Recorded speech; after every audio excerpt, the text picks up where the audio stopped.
राज्यभरामध्ये मोठ्या प्रमाणावर उष्णतामानामध्ये वाढ झालेली आहे आणि संपूर्ण राज्यच अगदी सिंधुदुर्गसारखा तालुका त्यापासून जसे थंड हवेचे ठिकाणं म्हणतात महाबळेश्वर वगैरेसारखे यांच्यामध्येही आता उष्णतामान वाढतं आहे आणि हा उष्णतामानाचा चटका आज सर्वसाधारण नागरिकांना बसतो आहे, जनावरांना बसतो आहे. सर्वत्र पिण्याच्या पाण्याची टंचाई जाणवते आहे. पण सरकारच्या माध्यमातून पिण्याच्या पाण्याच्या टंचाईसाठी काही खास उपाययोजना, टंचाईच्या निवारणासाठी काही खास उपाययोजना अद्याप तरी दिसत नाही. टँकरची मागणी होते पण सरकारकडून टँकर पुरवले जात नाही.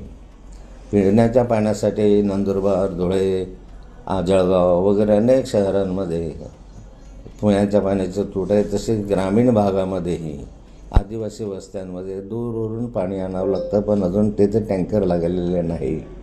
जनावरं आता घरापासून लांब चारा ज्या ठिकाणी आहे तिथं आता शेतकरी न्यायला लागलेले आहे. सरकारने या ठिकाणी जनावरांसाठी छावण्या सुरू केल्या पाहिजे, चाऱ्याच्या छावण्या सुरू केल्या पाहिजे अशी माझी मागणी आहे.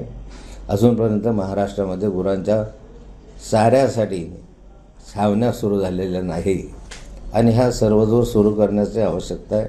नाहीतर महाराष्ट्रातील शेतकरी आहे महाराष्ट्र सोडून बाहेर जाण्याच्या तयारीमध्ये आहे आणि यामुळे आज अशी स्थिती निर्माण झालेली आहे की सर्वसाधारणपणे शेतकरीच नाही तर सर्वसाधारण नागरिक हवालदिल झालेला आहे.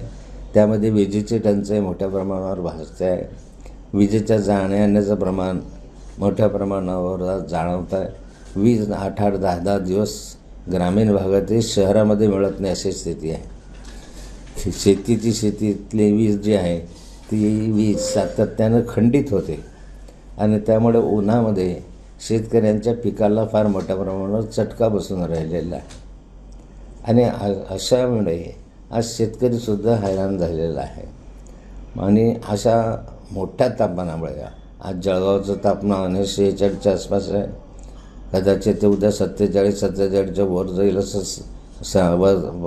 सांगण्यात येत आहे.